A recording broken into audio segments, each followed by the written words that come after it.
CEO of Unchained Solutions based in Sydney, Australia, a principal member of the 8.7 network.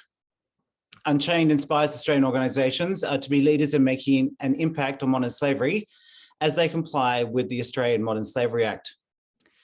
Now, so coming from Australia, and it's coming up to 9 o'clock for me, just gone 9 o'clock, I'd like to begin with an acknowledgement of country, recognising that though people are dialing in from all over the world, it's important for us here in Australia to just to recognise and acknowledge the Indigenous First Australians. Today I'm speaking from Gadigal country. And so in the spirit of reconciliation, Unchained acknowledges the traditional custodians of country throughout Australia and their connections to land, sea and community. And we pay our respects to their elders past, present, and extend that respect to all Aboriginal and Torres Strait Islander peoples today. So as we come to this event, I just want to let you know a couple of housekeeping. We are recording this event so that you're aware of that if you do particularly ask a question or have an opportunity, then yeah, to know that that's actually going to be recorded. We do have a chat function for you to use as well, where you can actually raise any issues or questions that you have for us, and we do welcome those questions. And after each presentation, there'll be an opportunity for you to ask questions. And we also ask that you stay right at the end. There's going to be a quick Zoom poll and you'll get a notification about that. We'd love to get your feedback and your insights as we continue to develop these webinars. So as I said, Unchained Solutions, we're part of the Commonwealth 8.7 network. And the network is a coalition of over 70 organisations working across the Commonwealth to eradicate modern slavery and human trafficking. The 8.7 network's mission is to raise awareness, strengthen skills, share good practice, provide support to survivors of modern slavery, and advocate for change to laws and policies in support of all victims and survivors of modern slavery and human trafficking. And Rowan there'll be a link added to the chat for you to access more information about the network. So today we come to the topic of sports trafficking, which may seem like an unusual topic to think about in terms of the whole spectrum of issues regarding modern slavery and human trafficking, in the sense that you might be thinking when it comes to modern slavery around forced labour issues or domestic servitude or extreme forms of child labour. And here today, we're going to give a particular focus on issues pertaining to sport and international sporting events. And we're speaking today, our experts are coming from outside and within the network to share us on current issues and trends in sports trafficking, as well as to work and the work that's being done towards great solutions. And we're putting this on at the moment because we're gearing up for the Commonwealth Games in Birmingham in the UK at the end of this month. And so it's timely that we talk about trafficking in major events and also in light of the FIFA World Cup coming up in Qatar towards the end of this year. So let me introduce our great speakers for you today. First speaker is Elizabeth Speller. She is the Advocacy Director for It's a Penalty. This is a UK-based NGO with a global impact that harnesses the power of sport to end abuse, exploitation, and human trafficking worldwide. Elizabeth leads It's a Penalty's Common Protect program, focused on improving child protection from sexual exploitation and abuse in the Commonwealth, and oversees the implementation of It's a Penalty's awareness-raising campaigns during major sporting events, including the current campaign ahead of the Birmingham 2022 Commonwealth Games. Next, then we'll have Dr. May Ikora, and she is the Senior Advisor with Mission 89. May is also an academic researcher and author with specialisation on anti-trafficking, gender and peace building. She has worked across Africa and Europe at various levels of consulting for organisations like the United Nations, African Union, World Bank, the Kofi Annan Peacekeeping Institute, governments and other companies and NGOs. Our final speaker is Claudia Villa-Hughes, and she's Head of Safeguarding for the Commonwealth Games Federation and Commonwealth Sports Federation. Claudia is currently driving the Commonwealth Sports Movement's safeguarding standards. And she's also leads the movement's safeguarding strategy formulation and implementation. Claudia joined the movement last year after several years at Bernardo's, where she was leading services for missing, exploited and trafficked children, working closely with the local authorities, police and education. Claudia has a strong expertise in the field of migration and has led and developed support services for refugees and asylum seekers, both at the British Red Cross and the United Nations Migration Agency. Her passion and dedication in this field has been recognised with the Queen's Award. Claudia will be joined towards the end of the presentation with two of her colleagues who will be available to answer any questions, particularly as they pertain to what's going on with the Birmingham Games and their response to minimising and mitigating the risk of modern slavery in these games. So let me pass firstly to Elizabeth Speller. Elizabeth, welcome. We look forward to your presentation. Thank you. Thank you, Stephen, for that introduction. Let me just share my presentation. So yes, thank you so much for having me on this webinar. I'm Elizabeth Speller, Advocacy Director of It's Penalty, and I'll be touching on the issues of human trafficking and exploitation and major sporting events, as well as sharing about our campaign that we're currently running in Birmingham ahead of the Commonwealth Games. Can everyone hear me and it all works, does it? I'm going to assume yes. So just to give a bit of background about who It's Penalty is, we're, as Stephen said, a UK-based NGO with a global output, and we're focused on ending abuse, exploitation, and human trafficking worldwide through awareness-raising campaigns, advocacy for legal reform, educational programs, and youth empowerment. The campaigns, which I'll mainly be talking about today, run around major sporting events.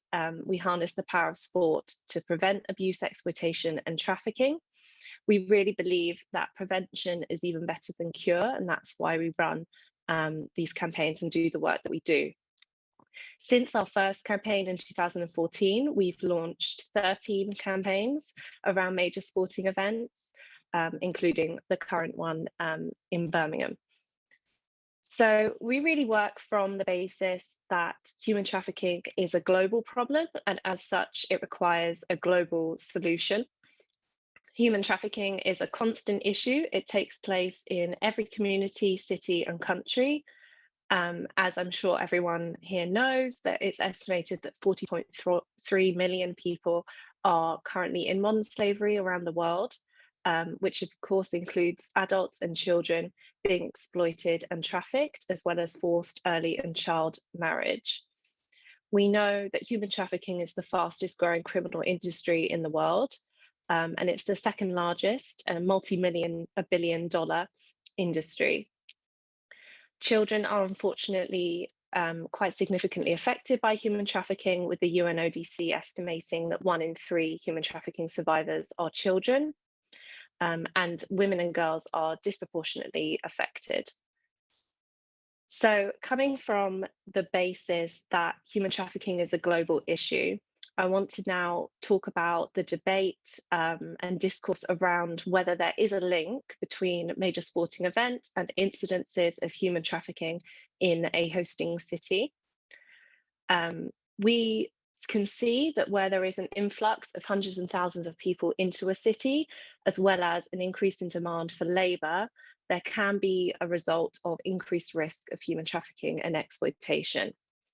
Therefore, potential related risks to a major sporting event can include, before the major sporting event takes place, forced labour and trafficking, particularly in relation to, as we've seen in Qatar, the construction of event venues in the lead up to the World Cup later this year. But also we can see that in terms of the preparation of hospitality services for the people that will be coming into a city, there is risk of exploitation, and of course the supply chains with everything that goes into preparing for a games in terms of materials and everything else, there is the risk of exploitation in that. During a major sporting event, risks can include sexual exploitation, but this is of course not to be conflated with consensual sex work. We are referring to sexual exploitation where there is an element of coercion or control, and criminal exploitation, particularly in terms of county lines or drug trafficking. Where there is a high influx of tourists, more people who are engaging in the nighttime economies, there is, of course, this increase of risk. Now, as I said, there is a lot of debate and academic discourse around this issue. Some survivors that we have worked with have experienced trafficking around major sporting events, as they are seen as business opportunities for traffickers. But others do refute these claims. There is a bit of anecdotal evidence that supports the fact that there is a risk, not the fact, the claim that there is a risk, increased risk with major sporting events, but we do lack empirical data. As with human trafficking, often a hidden issue, there is not an abundance of data, but this lack of evidence is not necessarily the absence of the issue. We have seen on the ground during the campaigns that we run, there has been an increase of calls to the reporting hotlines that we promote. Of course, we do promote these hotlines so more people hear about them, and therefore more people may call, but it could also be that there are more cases of exploitation which are being reported. We know for a fact that the sensationalized media reporting, which misrepresents human trafficking being caused solely by major sporting events, is harmful.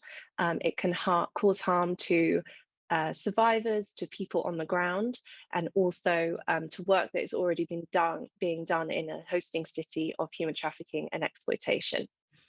So the conclusion that we draw is that major sporting events can exacerbate an existing human trafficking situation in a hosting city, but they are certainly not the sole cause.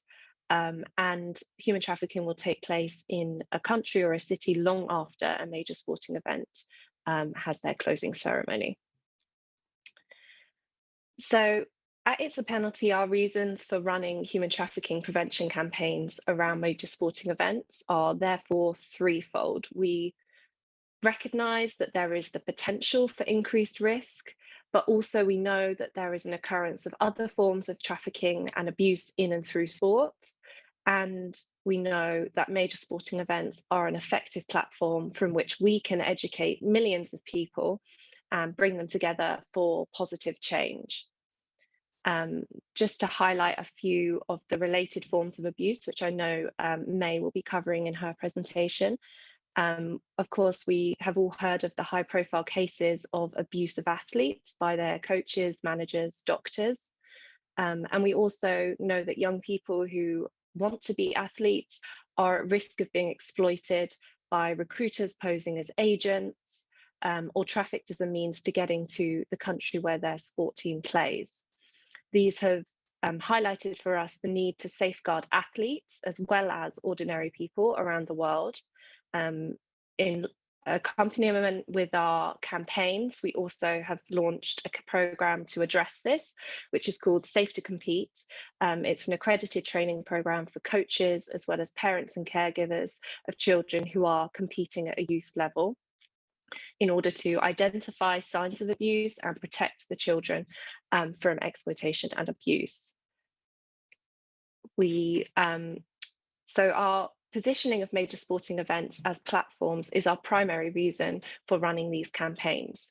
We know that the mass appeal of major sporting events, as well as the global media attention which they draw, presents a really effective opportunity to educate massive amounts of people on the subject matter, whether they are attending the event in person or following the coverage remotely and engaging in social media.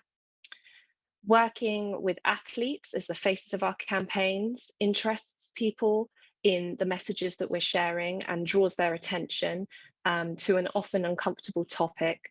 So we really believe that major sporting events, using them in this way, they can be a real force for good. So moving on to, off the basis of that, sharing what we're doing in Birmingham this year. We know that as well as human trafficking being a global problem, it is very much a local problem. There is a large local need to address human trafficking and exploitation and abuse in not only the West Midlands, but the UK as a whole. It's been estimated that there are 100,000 survivors of modern slavery across the UK, and West Midlands Police has reported that there are at least 4,000 people in modern slavery in the region currently. This is, as I've said earlier, obviously a potentially far underreported issue. This estimate could be way under what is actually the problem, but it still shows that it is a significant issue that needs to be addressed, especially in terms of the numbers of children who are being exploited. It has been estimated that 70% of known cases involve children in the West Midlands. What is also clear is that the pandemic has really increased the potential pool of people who may be exploited due to the socioeconomic inequalities that it has caused and affected. We really believe that in the pandemic's wake, this campaign is more important than ever to get people involved and to address human trafficking and exploitation. So to share about the campaign model that we employ in each of our campaigns, we really believe in working with a range of different partners to have a great impact and make change together, and long-lasting change as well. Our aims for each of our campaigns are to educate about the issues, the penalties for offenders, and the signs to look out for. We equip people with the reporting hotline in order to report a suspected case of human trafficking if they themselves have been exploited or if they just want advice or guidance. And we encourage them to make a call if they do suspect a case. In order to get these messages across for each campaign, we produce a 30-second film, which is fronted by the biggest names in sport, as well as campaign materials which go in place all over a hosting city and globally during our campaigns. We work with the travel and tourism industry in order to get our messages out to everyone who may be coming to a city for an event or living there ordinarily. And very importantly, we work with local NGOs as well as global NGOs to contextualize the messaging of our campaigns and make sure we are fitting that local need. We have 7 key touch points that we like to target in each campaign in order to reach the largest amount of people. That includes working with airlines, airports, rideshare and taxis, public transport, hotels and accommodation providers, at events and on social media, and getting media coverage as well. So for our Birmingham campaign, we are employing this model. We are working with airlines, British Emirates and British Airways and Emirates are sharing our film throughout July and August in flight to an audience of millions. We're working with Birmingham Airport for our posters to go on the check-in screens throughout the month. West Midlands Metro are showing our materials in their trams until August. We are working with Birmingham New Street as well on their visitor information screens to have the poster where people can see the hotline, know the signs to look out for. And we are also working with the West Midlands Anti-Slavery Network, the Violence Reduction Partnership and Faith Alliance, as well as Birmingham City Council. We are reaching communities, faith communities throughout the West Midlands with these materials and raising awareness of modern slavery throughout. The hotline we are highlighting is Unseen's Modern Slavery and Exploitation Helpline, which is a really comprehensive service. People can call if they want to report, if they just want advice, or if they're anyone, businesses, survivors themselves, who just want someone to talk to. It's a great service and we're really proud to be working with Unseen.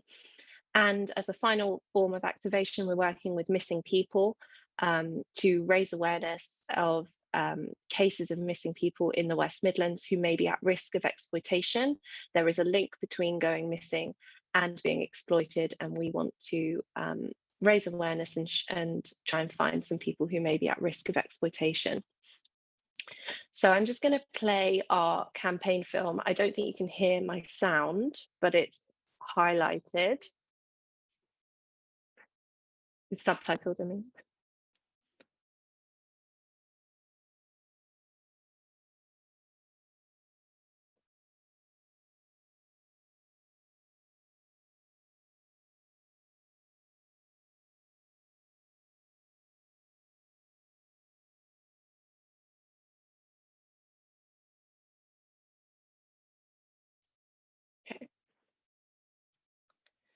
And so these are a selection of our campaign materials that we've done. We've had them translated into 4 different languages at the moment: Vietnamese, which is the second highest language spoken by modern slavery survivors in the UK, Polish, Mandarin, and Arabic. We're hoping to get them translated into Albanian as well. And we've also produced business cards, which highlight the signs to look out for, which are on the right-hand side of the screen, which are being distributed at events and in hotels to guests and staff in order to make them aware of the signs, as well as the hotline number that they can call to report. So that is me. Thank you for listening.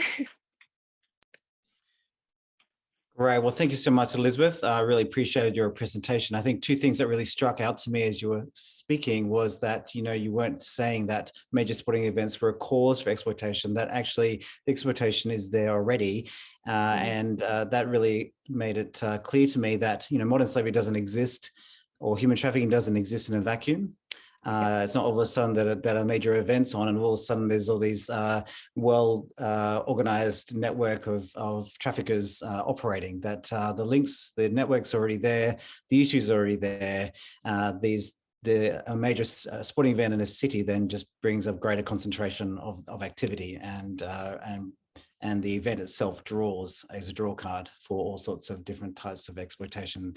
The second thing you raised then is the importance of partnerships, and that the fact that you're working across sectors with many different companies and not-for-profits and civil society groups and governments, and all sorts of actors are involved, stakeholders are involved to actually minimize the risk, bring the awareness, and mitigate any cases, and bring the support that's required. So that's fantastic 2 things that you raised. So thank you so much for your presentation today. Much appreciated. Well, our second presenter is Dr. May Ikora, and she's from Mission 89. Dr. Ikora is going to explain further more of the hows, deep into the deep dives of the how of sports trafficking. So I'll hand over to her. Welcome, Dr. Ikora. Thank you very much, Stephen, and thank you, Elizabeth, for that wonderful presentation. I'm just going to share my screen now.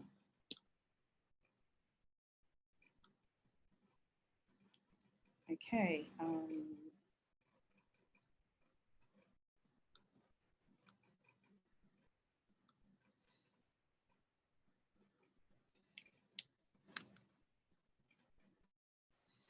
So, hi everyone, and thanks for being a part of this webinar today. I'm really glad to be here and representing Mission 89. We're always very happy about opportunities like this, because it just helps us take this message of reducing or eradicating human trafficking in sports even further. You would see here this logo that says "Not in Our Game." This is one of our most popular campaigns, which we started 3 years ago, but it's gone to different parts of the world where we advocate against human trafficking with several stakeholders, from policymakers to grassroots communities, for young people and also their families who might be vulnerable to the crime of human trafficking. Mission 89 is a Geneva-based research organization which is based on the UN Convention of the Child. We basically focus on ensuring that young athletes are safe in trying to explore their dreams in sports. And we basically carry out research and work with several organizations to push our advocacy forward, which is basically to protect children. But obviously we come across a lot of adults in the process of our work.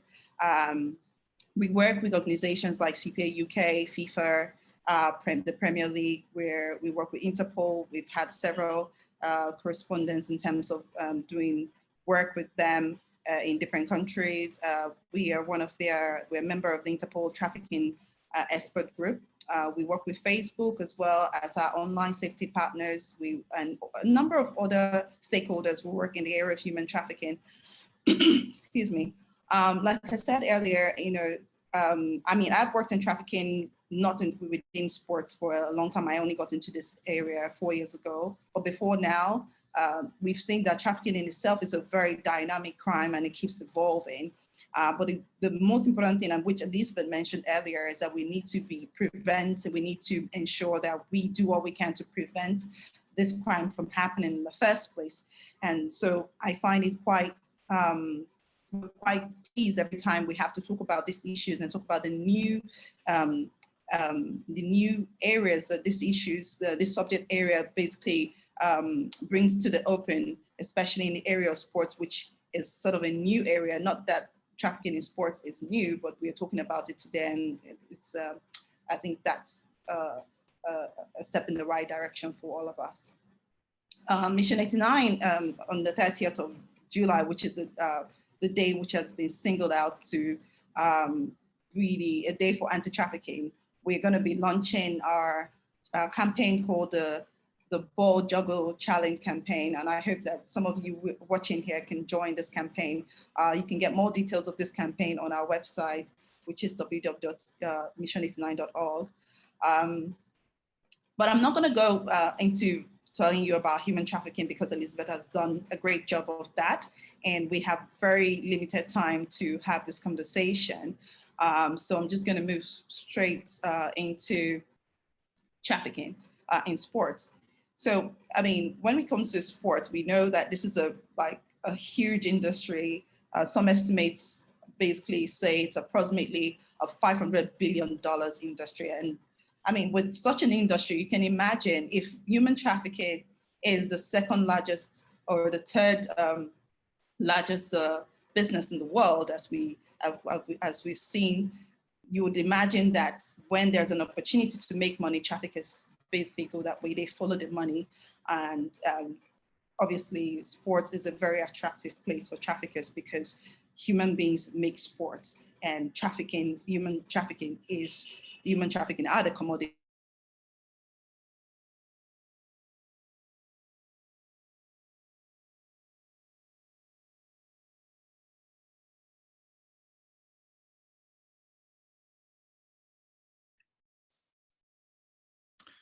So I'm not sure.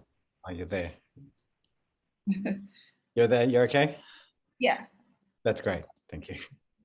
Yeah, and we've seen several cases. So in trafficking in sports, you would find that people are trafficked in sports for forced labor, for sexual exploitation, and it happens all around, not just in football, in baseball, in basketball, in different athletic competitions as well. But really and truly, there's been so much focus on football, and unfortunately, I'm going to be talking more about football as well, because that is where there've been more research, more advocacy, and we really hope that research and advocacy in trafficking would go beyond that. And basically, what's the real story in sports? It's basically selling a human being or transferring a human being for the purpose of exploitation. And how it happens is trafficking in and through sports. In most cases, we tend to have human trafficking through sports. And in some cases, we do have human trafficking in sports. Human trafficking in sports is the typical, as you would expect, a sham agent,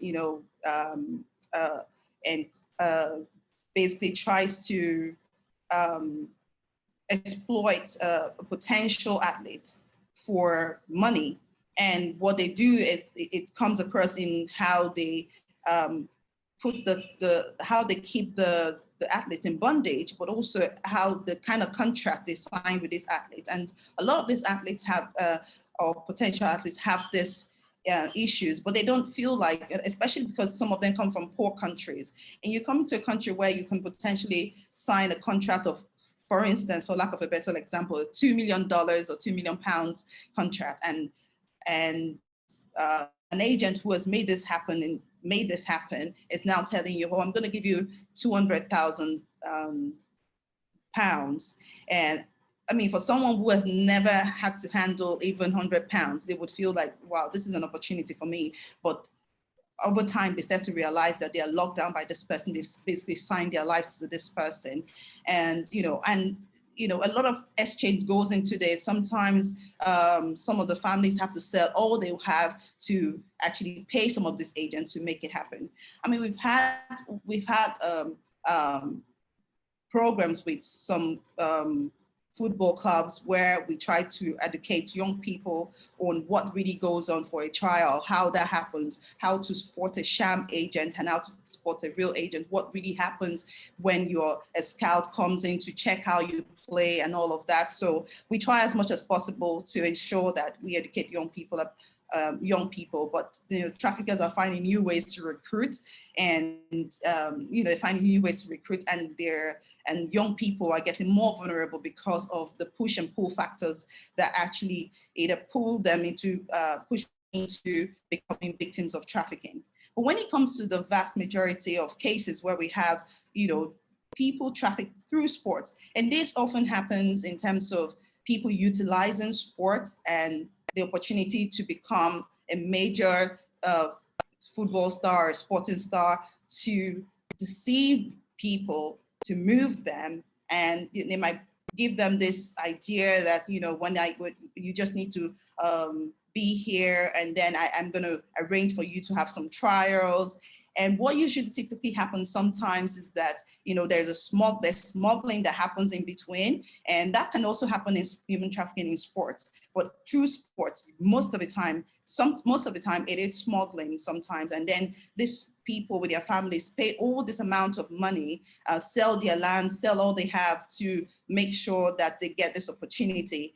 And you find sometimes the rogue agent or the rogue agent or the intermediary tends to move them, let's say to, they had concluded the trial was going to be in Spain, for instance. But then the intermediary may tell them, oh, let's get to Mali first. When you get to Mali, and then you can transfer. And what happens is that they get to Mali and there's no movement, and then they find out that they've been abandoned there. Sometimes there is also like some trials that happen as kind of a sham. At the end of the day, there's some sort of abandonment.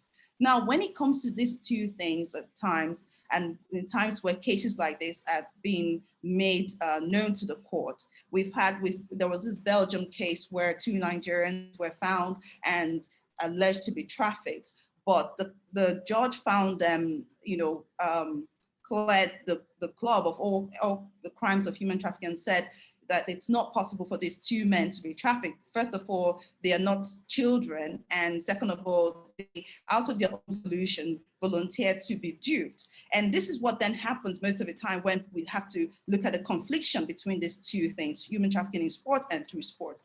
Sometimes migration becomes some sort of a conflict in between these two, and actually denies most of the victims victimhood. These are some of the things we need to think about when we want to identify victims. I'm not going to spend a lot of time here because this usually is a 2 hours presentation, but I have just 15 minutes to speak.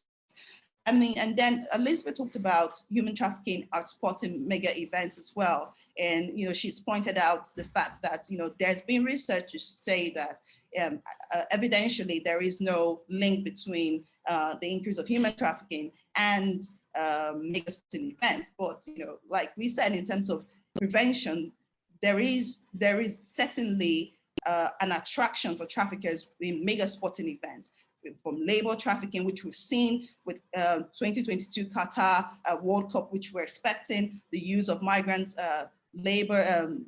workers as true forced labor, the kafala system, which I recently read that they've actually eradicated.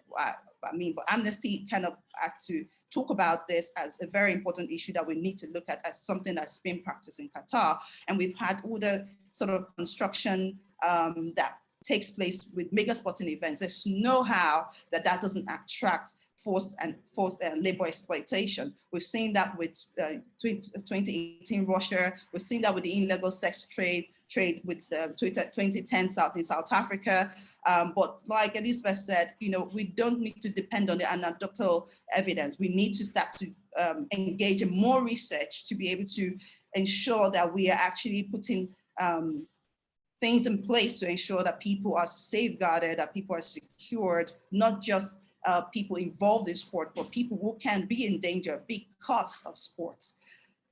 Now, there are so many case studies in terms of, trafficking in sports. We've seen that in baseball with Jeffrey's experiences, a bit of smuggling in terms of the way he was moved. And, this was a huge case. I wouldn't deep into any of these cases because of time. Actually have check them out when you can. There's a case study in basketball with Patterson Eastside High School, New Jersey. We've seen that. I had an interview. I ran an interview with John Michael, who was also spoken about being exploited. He was a elite swimmer, and he talked about how he was sexually exploited and how he was groomed to accept what was going on with him. But now he speaks out, and kudos to people like Michael. And we've seen that with Mo Farah, although that was not in sports, but it basically keeps highlighting the need for us to look into the issue of human trafficking in general, but also in sectors where that can perpetuate or encourage this kind of crime happening as well. But let me focus on football for a little bit. Football in itself, international transfers alone, it's estimated to reach about over $7 billion. That's huge. When you talk about sports, the first thing people think about is soccer or football. And you see people like Ronaldo, people like Messi. Every young person wants to be like this. And they do have agency to become all of these things. But when this sort of dream is seen as a form of exploitation, that's when it becomes something we need to look at. And that's what we see with the consequences of such a game that brings joy to people, but at the same time, people are using this game as a form of exploitation.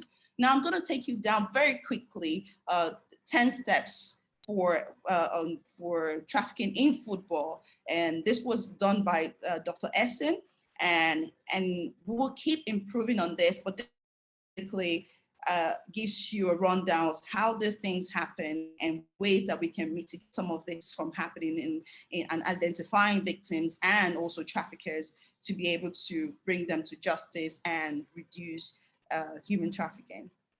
So first of all, the 10-step starts with an intermediary claiming to be a talent agent and identifies a player in a trial. Sometimes this happens in communities with poor young people who have a dream to become football stars, and they're everywhere. You go on streets in Africa, Nigeria at the moment, and every weekend or even sometimes after school, you see a lot of young people practicing, and they're so good, and everyone has told them they're good, and this person now sees them as an opportunity to basically exploit them. And it tells them, see, I have and they have all these different ways to pose that they're authentic, and they promise this person an opportunity to be signed by a foreign club. And then the next step is they ask for money. And when people look at the lives of people like Messi and Ronaldo, and they think, how much do I need to invest? How much is so much to invest to make this happen? And you find these players, immediate family and extended family sell their belongings, even remove siblings from school and take loans out to make sure that this works for this very talented member of their family. And of course,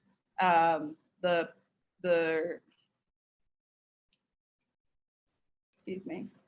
And of course, the person has the chance to, excuse me.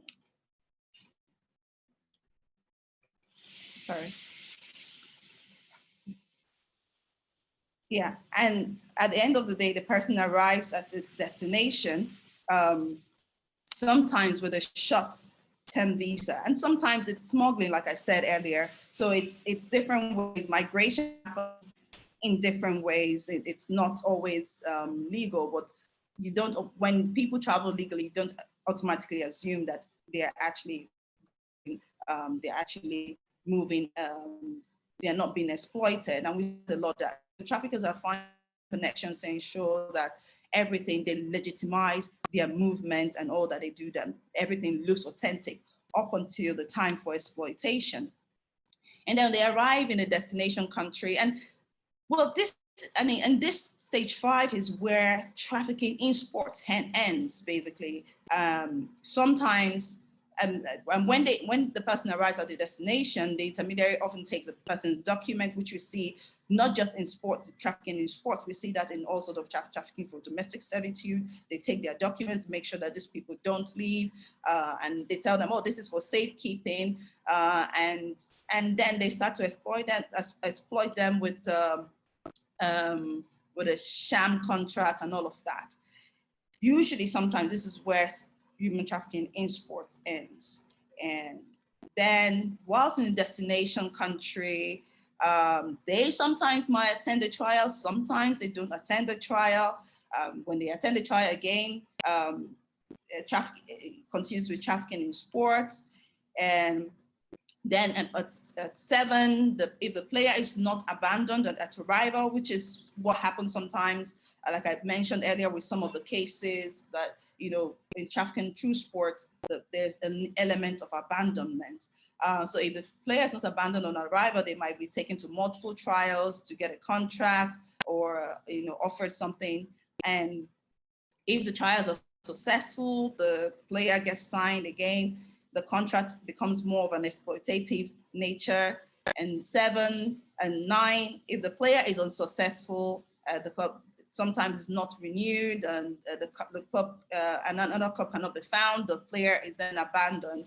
And we've seen that in some times where even though the player does not get to the destination, sometimes they bring the player to, like, for instance, in a transit place like Mali, and they give them an opportunity. They tell them, okay, we're going to give you an opportunity for a trial here, and then afterwards we take you to Spain.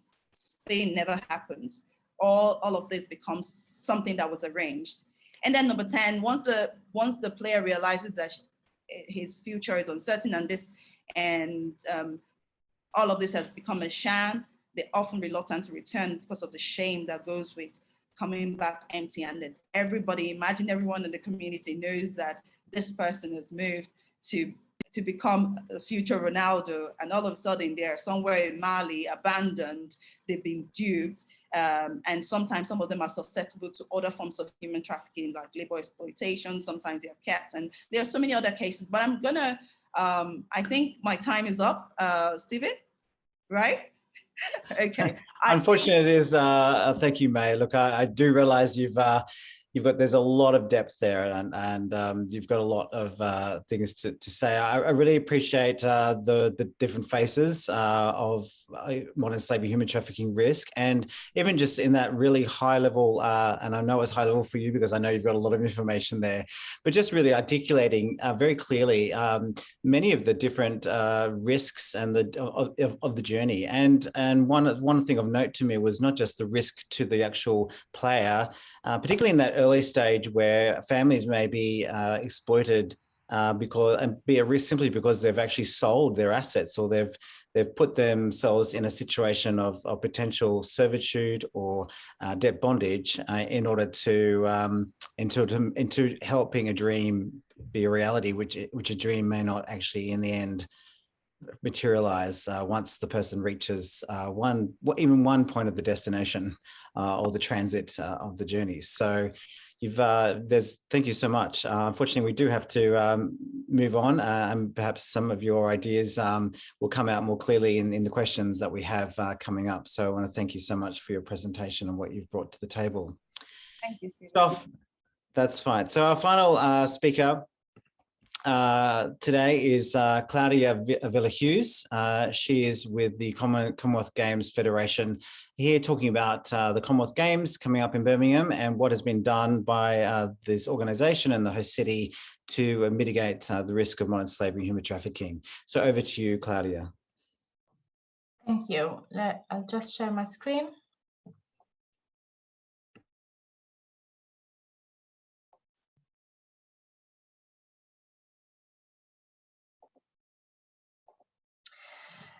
Okay, so thank you for inviting me here today to talk about the Commonwealth Sport Movement approach to safeguarding at the Commonwealth Games next week. Although we'll talk about safeguarding in general, I will ensure to give a focus on the activities that we put in place to safeguard against modern slavery and human trafficking. However, before starting to talk about what we are doing, I just wanted to take a few minutes to remind ourselves about why we're doing what we are doing. The Commonwealth Game Federation has appointed me about a year ago as they recognize the importance of doing safeguarding in sport well, and above all, doing safeguarding well at all levels. The Commonwealth Game Federation wants to lead by example in ensuring that everyone can enjoy a safe environment when coming to the Games and before and after the Games. Our movement wants to learn from best practices that are out there in many other sectors and implement those practices to prevent abuse from happening. We want to protect everyone who is part of our movement and enable them to enjoy a safe context free from abuse. But if abuse unfortunately happens, this is dealt with effectively with a clear and robust response that adopts a survivor-centered and trauma-informed approach. Ultimately, we want to create an environment where our athletes, children, and communities have the right to be safe from harm and live, grow, play, work, train, and compete in a context that fosters best safeguarding practices and allows mutual trust, learning, respect, and cooperation. So in order to do that, we need to ensure we achieve and implement high safeguarding standards. We don't want to be good enough. We want to be the best practice when it comes to safeguarding. But our team at the Commonwealth Game Federation is small. You can see on the screen the size of our team. So that forces us to work closely with some of our key stakeholders. And in my case, I could have not implemented all that I have without the support of the organizing committee. In particular, without the support of two amazing individuals, Colin Jones and Frankie O'Byrne, who will be joining me in the final panel. They have been instrumental, if not the instrument, to ensure that human rights and safeguarding, including modern slavery and trafficking, were embedded into all that we did and at all levels.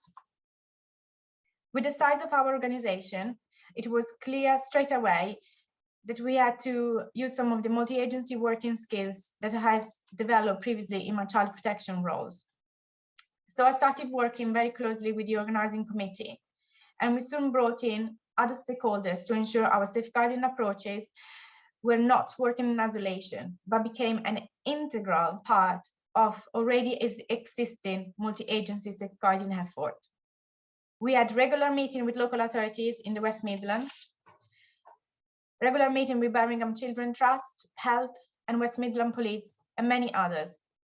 This was to ensure that our response to the game was a coordinated and effective response that works locally, but also internationally. We also had regular meetings with the Commonwealth Games Association that transformed into dialogue and cooperation. Sorry, I'm just looking at the slides.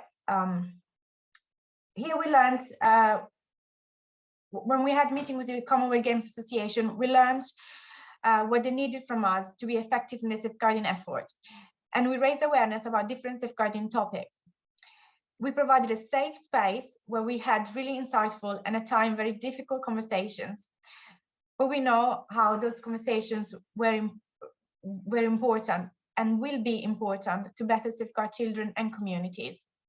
We also ensured that athletes' voices were represented throughout our response, and we will have a safeguarding representative, an athlete's representative on our safeguarding panel.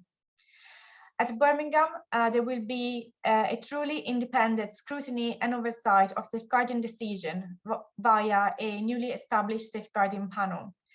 We will be looking to review our safeguarding system after the game to ensure that we constantly provide the best support possible and eliminate real and perceived barriers. Looking at barriers, we wanted to ensure that there was easy access to our reporting mechanism. So we created a QR code for anyone at the games to report incidents or concerns. This can be accessed by athletes, officials, members of the public, and anyone that wants to report a concern. Information on how to report concerns on incident will be around venues and villages and will be regularly appearing on screens. In addition, this information has been shared within Commonwealth Games Association and other close stakeholders on a number of occasions prior to the game, so that people knows how to report a concern or an incident. We wanted to make sure that there wasn't only one fixed place where people had to speak to us. So we ensured we were integrated into the games with all DOC, Organising Committee and Commonwealth Game Federation staff and volunteers as a physical point of contact at the games where people can raise a safeguarding concern.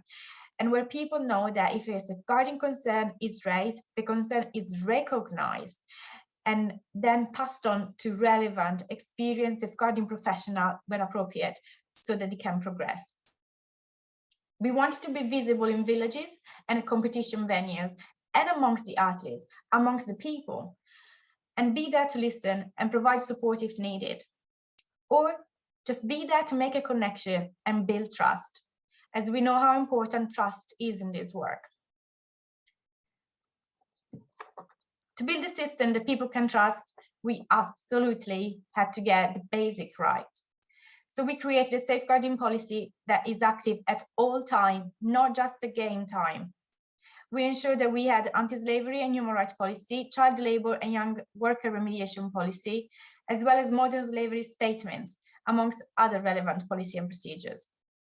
For the first time ever, we also introduced a parental consent form for all parents or carers of a minor athlete to sign to acknowledge traveling, so the movement of young people as described in the previous presentation, and that they were traveling to participate to the game. This form is also countersigned by the Commonwealth Games Association to confirm that they have identified a suitable individuals amongst their delegation that we lacked in loco parentis, and we have asked for this person to be vetted. The details are then shared back with the parents or carer. We have focused a lot of our effort in training and raising awareness amongst the Commonwealth Games Association about safeguarding, including modern slavery and trafficking, and trained all staff and volunteers at the Games. We also delivered training to address the plague of trafficking and labour exploitation around mega sport events to key Commonwealth Games suppliers, including security, logistic, overlay, accommodation, cleaning, catering, waste, stewarding, and many more.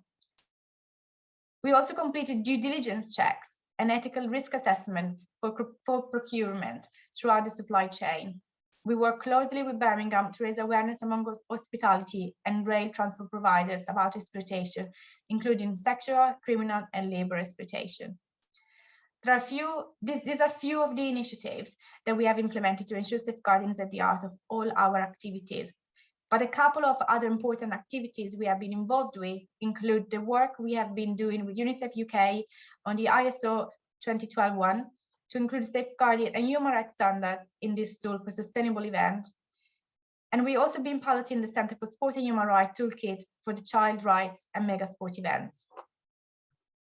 Our aim has been to create a system-wide safeguarding culture that builds on compliance and best practice, but does not stop in a department or in an organization. We want a healthy and positive safeguarding culture that is reflected in all that we do, that is breathed and seen in everyday activities and spread across all the stakeholders networks that make the Commonwealth sport movement. So this is a quick snapshot of the few initiatives that we have coordinated as a multi-agency team and that we implemented to safeguard athletes and build a safer sport environment. We have adopted an athlete survivor-centered approach and aim for high safeguarding standards, ensuring that good and effective governance is in place, framed by well-articulated and implemented policy and procedures. We have worked hard to have an independent safeguarding panel These safeguarding panels will provide scrutiny and oversight of cases and ensure that all cases are dealt with timely, fairly, and thoroughly, and seen through to conclusion. We have also been clear on what safeguarding behaviour is expected by everyone at the Games, by ensuring our safeguarding code of conduct is linked to game accreditations and also is linked to our jurisdiction's rules. We still have a long way to go. We still have things to improve and higher aims. And there will be many learnings we will be taking away from the Birmingham Games, but we will build on what we have achieved in Birmingham to create and deliver a safe sport context that is free from any form of abuse. Thank you. Well, great. Thank you, Claudia. That's a great presentation and some really great insights into what it takes for a very complex multi-stakeholder entity, what's involved for a major sporting event in a big city to actually prepare well in advance the right governance framework, the right risk management framework, and to put in place not just policies, but to work out how to socialize those policies and make sure that they're effective and that there's grievance mechanisms and all sorts of channels so that people can actually get the support that they need and raise alarm where they see it, as well as mitigating well in advance any risks of slavery, particularly in the procurement side and the development of games. So thank you so much for articulating that. I'm sure that'll generate a lot of questions for us today. So I want to thank you once again to all our presenters. We're going to move now into, firstly, into a time of moderated questions for our panelists. And we're going to also invite at this time Colin Jones and, my apologies, and Frankie O'Byrne to also be available to answer questions. We have a couple of questions for each of our panelists and the team. And then we will move to then Claudia can introduce her guests. And we also want to welcome, following that, any questions you might have. So you might like to be thinking even now, some of the questions you might have for our panelists as they answer some moderated questions and move into open questions for us. So the first questions, there's two questions I have, first of all, for you, Elizabeth. First question is, in what role can athletes play in addressing human trafficking and exploitation? And what impact has it, if a penalty had, in preventing these crimes using the power of sport? Great, thank you, Stephen, and thank you to everyone on the panel for sharing their presentations. Really interesting. For us, in terms of the role of athletes, it's a critical role for It's a Penalty. As I explained, they are the faces of our campaigns. We work with them in order to draw attention, to help people digest the issue of human trafficking and exploitation, which is often very uncomfortable. I think in our work, I'm so used to talking about horrible subjects, but for many people, you know, it's really, and it's difficult for us, but really difficult for people to want to even think about people being exploited or abused or trafficked. And so I think using athletes as kind of the mouthpiece, the ambassadors of the campaigns, it softens the uncomfortableness that people often have with, or discomfort, it's not a word, with the subject matter. We also use athletes as the faces for, in the program Safe to Compete. They've, as is very common in America, doing PSAs. So videos explaining about what child sexual exploitation and abuse is, how to spot it, what to do if you suspect it happening. And so they're really key. For us also, the involvement of athletes means that stakeholders are much more, want much more to be involved in the campaign. So, you know, the travel and tourism industry people, organisations, and major sporting events themselves, I think having the athletes involved, again, it softens the issue. the discomfort with the issue. So they're really so much a catalyst for our work, working with athletes. And of course, athletes are ordinary people, and they can therefore, by working with us, be more educated about the issue, can be ambassadors or champions within their own communities, their own families, and be aware that there is that potential for abuse of, within the industry that they work in. So for us, yeah, athletes are really key. Right. And just in terms of the campaigns then, what kind of impact can you measure from the work that you do and all the great advocacy work? I mean, how do you measure the impact and how do you see change occur?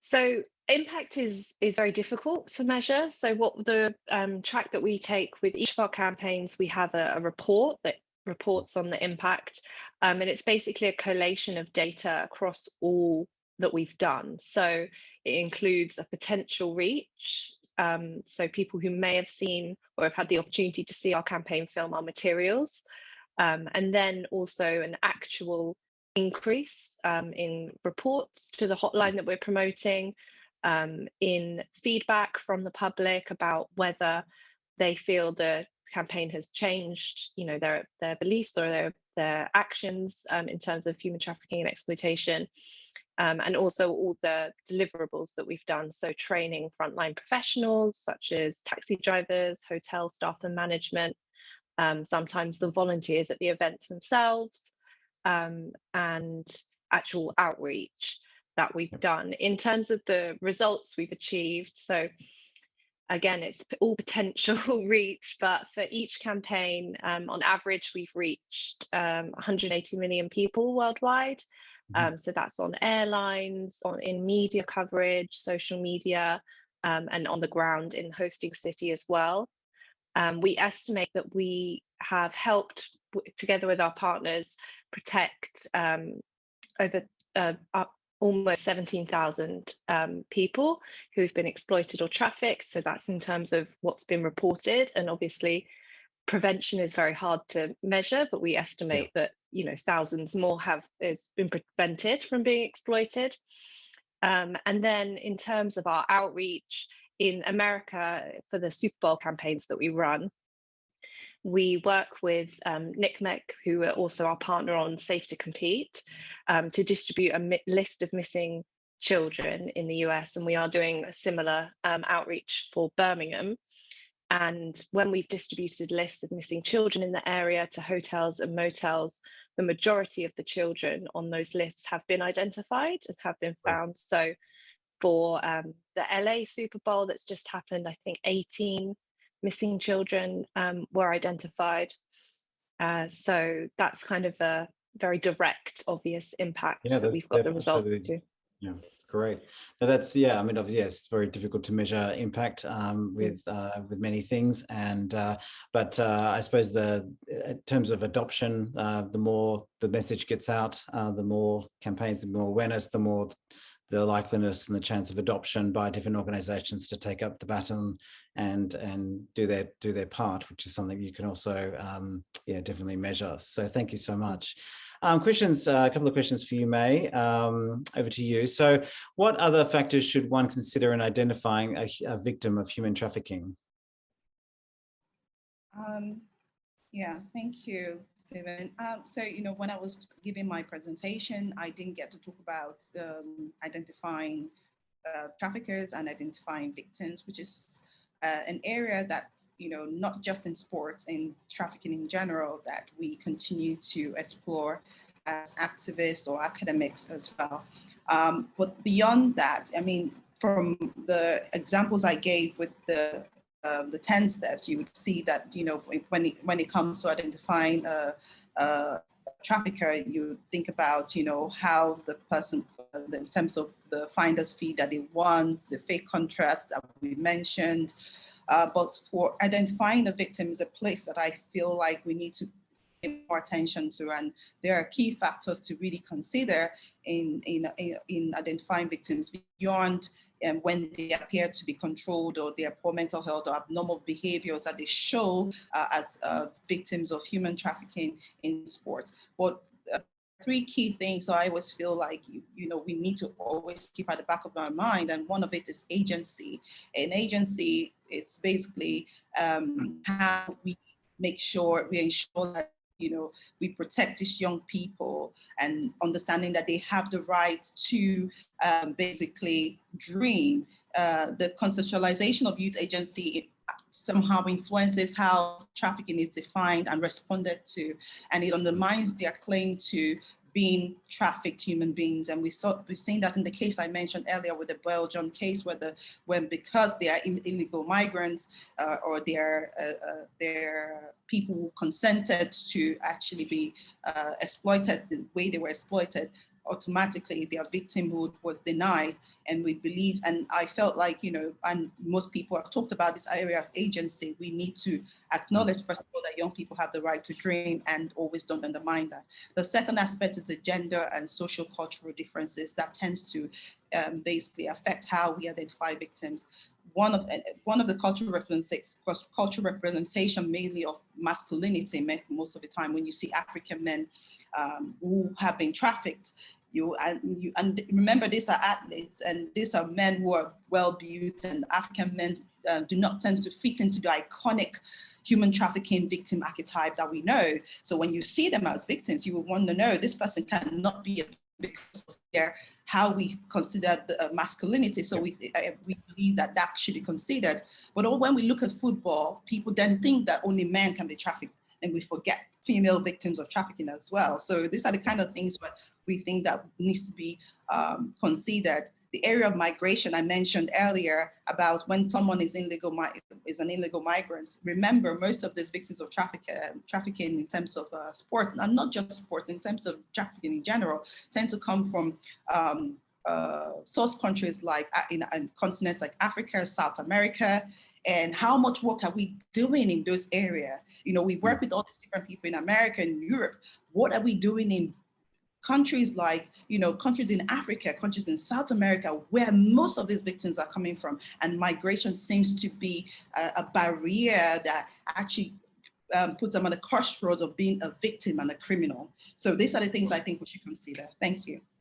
That's all right. Well, look, you used the term agency quite a bit there. And so that really leads to the next question is, how can we then use our agency to mitigate the risk of human trafficking in sport? What is the role of the agency in the athletes of those who are exploited, but what about the agency that we might have?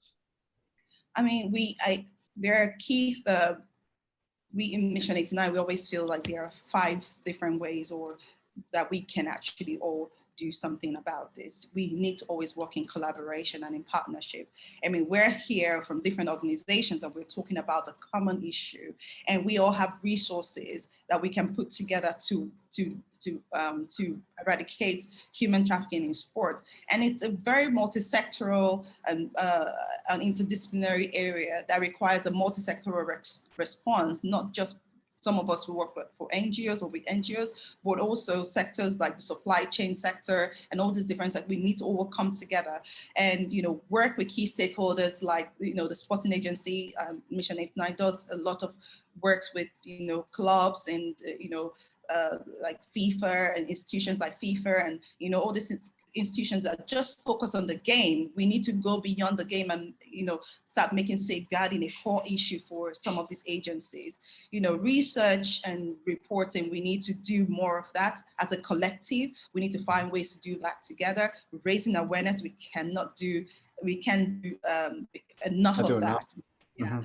And, capacity building, we need to build our capacities. Some of us, when it comes to identifying victims of trafficking, how do we ensure that our capacities are built and we have the right information and we're able to identify victims easily and identify perpetrators? Or how do we prosecute them? How do we ensure that the criminal justice system basically articulates this crime and ensures that they are brought to justice, and also mainstreaming the regulations to address this problem. We didn't have time to talk about FIFA regulations and how some of these have changed. We need to advocate for those change in regulations, which sometimes some of these existing policies commodify or some of the issues that we're talking about as well, and the human beings involved. So I think that these are some of the ways that we can actually do something about this. And we just need to make sure that communities, when we talk about stakeholders, we need to go beyond policymakers. We need to go down grassroots, hidden places, because that's where the traffickers go to. Right. Thank you so much. Thank you. Okay, well, over to you. Questions for you, Claudia, and also Colin and Frankie. Maybe to begin, Claudia, if you could just do a brief introduction of Colin and Frankie for our audience today. Yeah, so I just wanted to let Colin and Frankie to join us, as they have been working very closely with me and working on the ground with the organizing committee, implementing everything that I have talked about and developing all these mechanisms together. So I just didn't want to take the credit all myself, because it's not true. They have worked all together. We've been working on together, and they also deserve credit. And I just, so they can take the questions. Yeah, they can. You brought in the guns, okay, for the questions. Okay, well, a question for the three of you then. How easy or how difficult was it to create an effective multi-agency working group with so many stakeholders for this game? I'll take that one, Stephen, if that's okay. So the first step for me when I started at Birmingham 2022 was to make sure that I engaged with the host city. So Birmingham is the host city, but around the West Midlands there are a number of other local authority areas. I think there's about 7 or 8 different local authority areas, and what we need to do is make sure that we engage with them properly in terms of partnership working and collaborative working as well. Because what our view and what my view was is that we want to make sure that they were involved with creating a safeguarding culture within the West Midlands and the games, and they were really crucial for that. So it was about getting them involved, not us dictating to them what they should be doing, because they are the key partners, and they are the subject area experts in their local area as well, so they know what they're doing.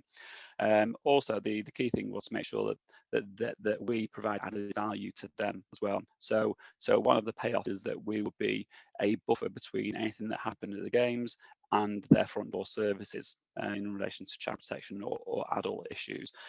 So the first to have that discussion with them about what we will do, how we can be of assistance to them, and then get initial meetings with the key players. In the UK, we've got Safeguarding Partnerships, which is a high-level partner of all the major within children's services and adult services, and across a wide footprint area of many local authorities. So my view is to get engaged with that partnership, and then meet with the directors or the chief executives of each local authority area, which I did do, and they all saw the benefit of having that buffer between us and their front door services, because what they didn't want to do is to be to have a huge avalanche of referrals and contacts at their front door services, and it would overwhelm them, and also really the real issues wouldn't get to them. So they'd have front door staff who are sifting through concerns, which they didn't really need to have in their front door services. So we will be that buffer. It's also really important to have that wide range of partners. So what it is, we brought together our own strategic safeguarding advisory group. So people were volunteered to be on that safeguarding advisory group, and that was a wide range of players from children's social care, adult services, modern slavery, human trafficking, the police, health services, and it's really crucial to have that really broad range of partners, because again, they are the subject area experts in the local authority areas around the West Midlands and Birmingham. And also the sort of payoff for us is that, one, external partners knew what they're doing, knew what we were doing, but also our internal partners as well. So our functional areas within the OC knew what we were doing. So it was making sure that both sides were on the same page in terms of safeguarding and modern slavery and trafficking. And we've brought that together in an operational manual as well, so that partners outside of the OC, but also our OC partners can understand what we want to do in terms of safeguarding, make sure that we are a safe games. and that's generally it. I'm not saying it was easy.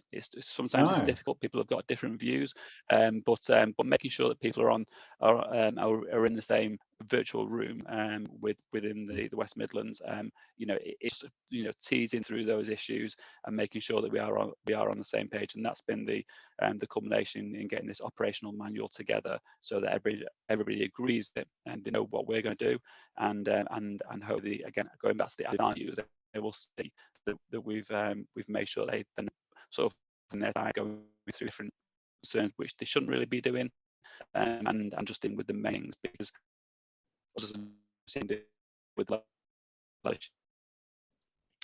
Great. Wow, thank you.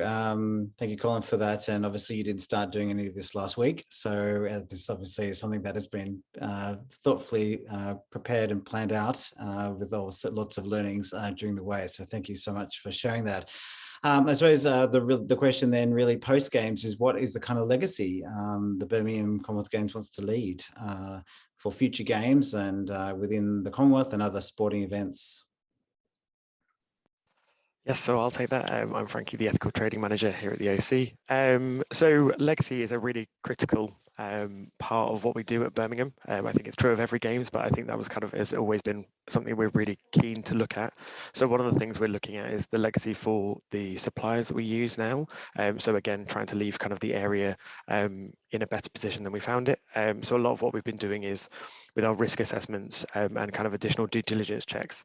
We've always aimed to then leave them with a plan remediation if there are issues, and then also just access to resources, whether that's local networks. So there's the West Midlands Anti-Slavery Network that we work closely with, that we've promoted to our suppliers, or just industry bodies. I think there's two ways to take the question as well, is that in terms of what can we give to the next games, which is because we have a transfer of knowledge, as it's called, which we basically write a big report that says for every functional area, this is what we did, this was what was in scope, this is what ended up being in scope, and then this is what we would recommend and how we've learned from it. So for us, I think from my perspective, it's start earlier, because it's really about making sure that it's embedded as part of everything we do. We had it in contracts, so every supplier signs up and has a clause around modern slavery in their contract.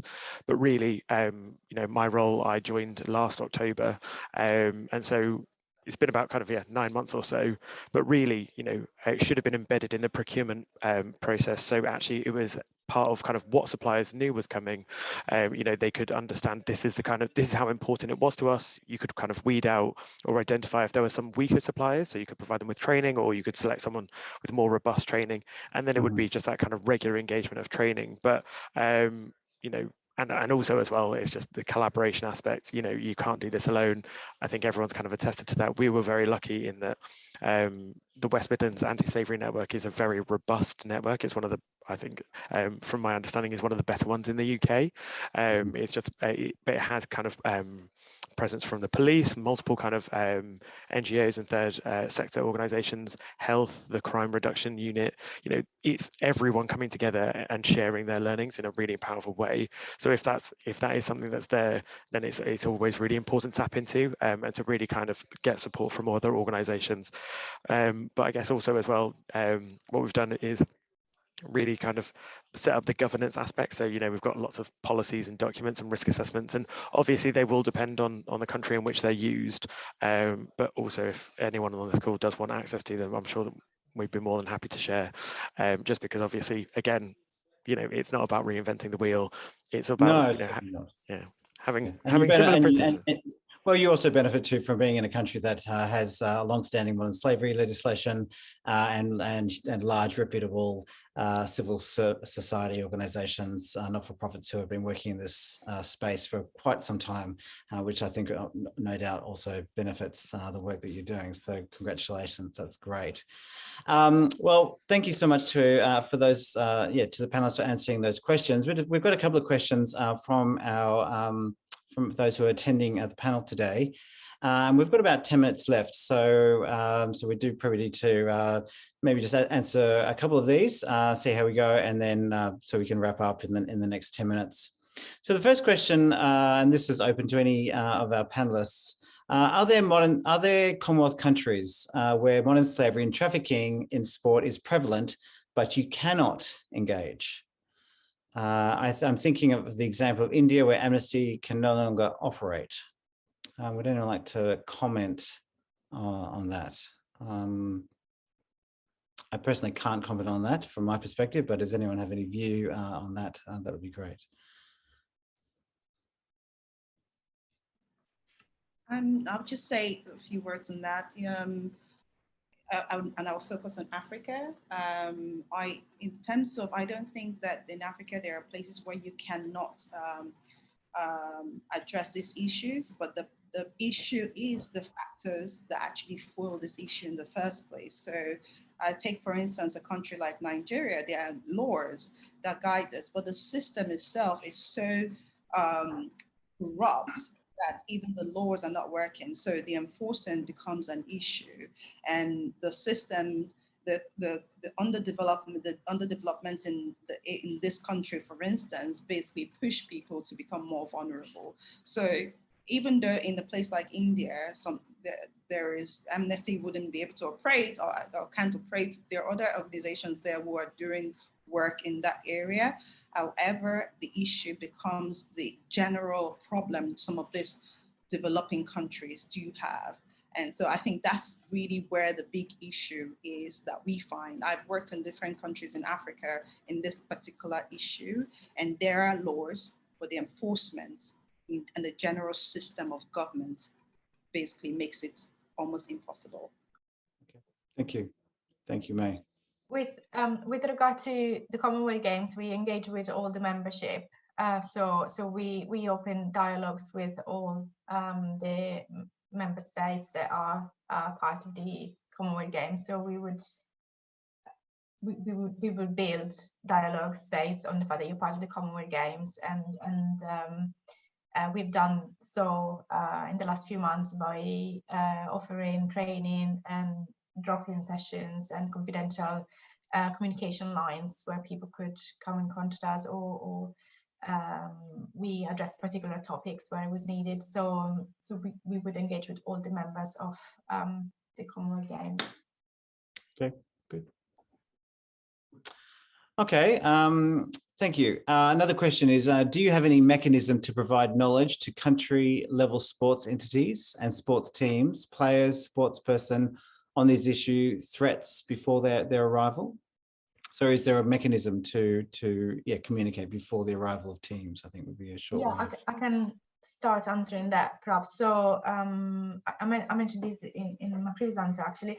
So we have run a number of workshops with Commonwealth Games associations, open to anyone who was part of the Commonwealth Games Association, and we covered different elements of safeguarding, including human trafficking and modern slavery, and we had some sessions where we did a deep focus on particular subject of maybe exploitations, grooming, boundaries, and we are very much led by our membership on what topic they want to cover.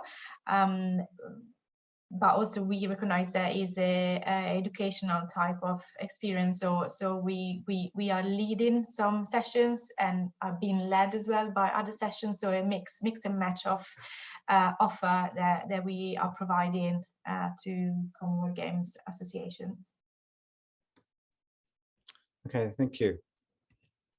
Well, just one final question then, and we might need to wrap up then. Just a question around how can we mobilize young people to drive action towards awareness and prevention? What is the role, given that athletes are young people on the majority? That's not exclusive, particularly for many sporting events. But how can we, in a sense, harness the young voice and in terms of their own agency and advocacy? Just quickly, I'll answer, and I'm sure the others have something to say.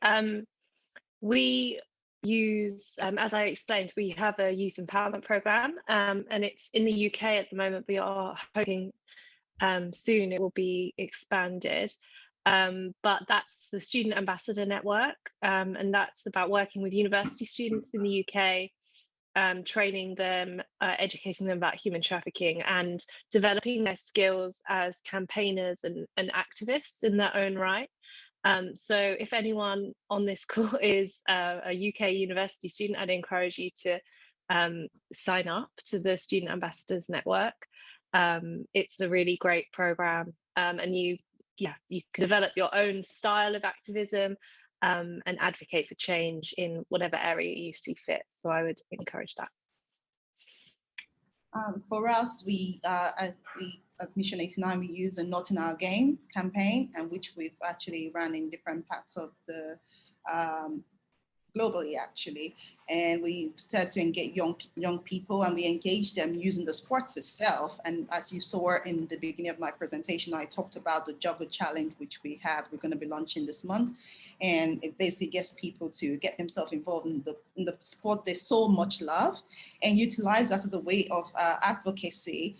And, you know, we organize a few tournaments and get them to, you know, find some joy in the activism itself. We can all not be, I mean, the subject itself is already gloomy as it is. So we find some positive ways to sort of engage young people, especially through social media, to, you know, get them to talk about these issues and to protect the sports that they so love. It's Not in Our Game, so you can find out more about that. And it's not just it's for everyone else. Perfect. Thank you so much. Well, it's time for us to wrap up. And once again, I want to thank everyone for attending our webinar today on foul play, how we can look at some of the issues and some of the solutions around trafficking in sport. My name is Dr. Stephen Morse, and it's been a pleasure to moderate this event, even though it's a bit late for me, but that's okay, coming from Sydney, Australia. I think some of the key takeaways for me from this for our session today really is that, you know, that modern slavery, yes, is a complex issue. Human trafficking in sport is very complex, but you know, there's two sides to the coin here. There is the problem space, which is vast and ever growing and evolving. But as I think has been identified in our webinar today, there's lots of opportunities. Also an opportunity space for more responsible business and planning, which has been seen in terms of the games that are coming up in Birmingham. And there's a lot that can be done to harness awareness, training and support through the organisations that have been here today. It's a penalty in Mission 89. So there's lots, where there's a problem, there's also lots of solutions, and there's lots of ways that we can, in a sense, normalise responsible behaviour, normalise ethical behaviour, normalise due process and good practice and best practice in whatever we do. And so perhaps, you know, you're an organisation that you're part of the sporting industry, if you like, you're associated with it. Perhaps you need support in the work that you want to do, so you can actually be part of the solution, whether or not that's in terms of your ethical sourcing or the contracts that you form with your subcontractors, with the people that you work with, to make sure that you have the good structures, the best structures and systems in place, policies and due diligence work in place to actually mitigate modern slavery risk in your organisation. We just want to remind everyone that the network holds these events, and so yeah, we look forward to seeing you again and having you join us for future webinars. I want to thank our panelists today, Elizabeth Speller, Clara Villa-Hughes, May Akora, and also Frankie O'Byrne and Colin Jones. Thank you so much for your contribution today and the great work that you're doing. I know this is a busy time, particularly for those who are very acutely associated with the Birmingham Games coming up. So I want to especially thank you for your time today and what you've been doing. Just before we go, just want to encourage everyone to fill in the poll. There's going to be a poll that's actually just popped up right in front of me. We invite you to fill in this poll for us. That will give us some great feedback and help us to improve on what we're doing. We do wish you well in your endeavours and whatever level you contribute to working against the issue of modern slavery. It's a complex issue and there's lots of different ways to get involved, whether or not you're coming from government, from NGO, from business and whatever sector. There's always something for us to do and get involved. So I encourage you to do that. And as you enjoy the games, yeah, think about, be aware of what's going on around you and yeah, what your response will be. So thank you very much for joining us.